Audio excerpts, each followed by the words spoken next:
Bonjour et bienvenue au Caméo. Cette semaine, une émission un peu spéciale. En effet, le Caméo Saint-Sébastien étant fermé, voici les films qui seront proposés au Caméo Commanderie durant les 3 prochaines semaines. Pour la semaine du 31 juillet au 6 août, voici les sorties. Dacier, Igny Havan, celui qui revient, Le Grand Tour, Land. On démarre avec Dacier. Inspiré par le formidable roman de Sylvia Avalon, le film raconte les rêves d'Anna et Francesca, ados souveraines d'un royaume d'acier, celui d'une Assyrie fumante du sud de l'Italie. Igny Havan, celui qui revient. Sri Lanka de nos jours. Quand un ex-soldat rebelle revient dans son village après 2 ans de camp de réhabilitation, les rancunes des autres villageois ravivent un traumatisme aussi personnel que social. Le Grand Tour.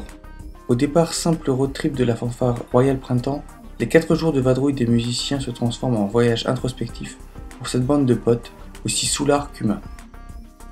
Et on termine cette semaine avec Land.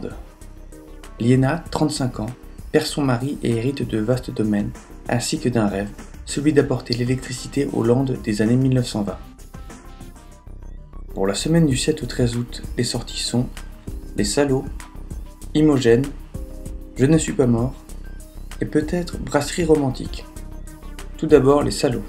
Avec ce film noir politique, Claire Denis plonge au plus profond de l'âme humaine pour y sonder le mal. Âpre et sans concession, Les Salauds est le diamant noir dans la filmographie de la réalisatrice. Imogène. Après avoir tout tenté pour attirer l'attention de son petit copain qui vient de la quitter, Imogène, auteur new-yorkais sans succès, se voit obligée de retourner dans le New Jersey, où elle doit à nouveau cohabiter avec sa famille plutôt excentrique. Et on termine avec Je ne suis pas mort. Yacine, étudiant à l'ENA, se lie d'amitié avec Richard, son professeur. Cette relation devient de plus en plus trouble jusqu'à ce que Richard meure et se réincarne dans le corps de Yacine. La critique sociale se transforme alors en conte fantastique et métaphysique d'une puissance évidente. Et si la programmation le permet, nous passerons Brasserie romantique, un jeu de massacre jubilatoire dans un restaurant belge renommé le soir de la Saint-Valentin. Et pour la dernière semaine des vacances du 14 au 20 août, les sorties seront Les Apaches, Michael Colas et Keep Smiling. Avec la Corse comme décor et personnage secondaire, ce premier film de Thierry de Peretti est une plongée complexe et réaliste dans l'île de beauté. À travers un banal cambriolage d'adolescents, les Apaches racontent la Corse et ses hommes. Michael Colas. Un commerçant du Moyen-Âge se change en chef de guerre lorsque le seigneur local vole ses chevaux et blesse sa femme.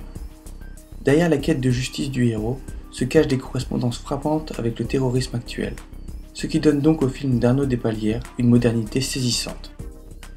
Et on termine avec Keep Smiling.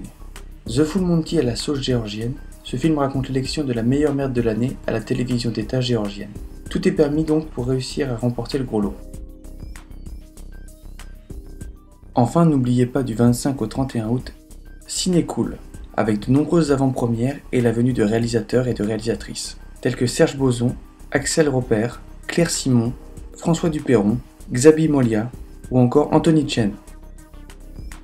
Voilà, c'est terminé pour cette année. Et d'ici à la saison prochaine, passez de bonnes vacances.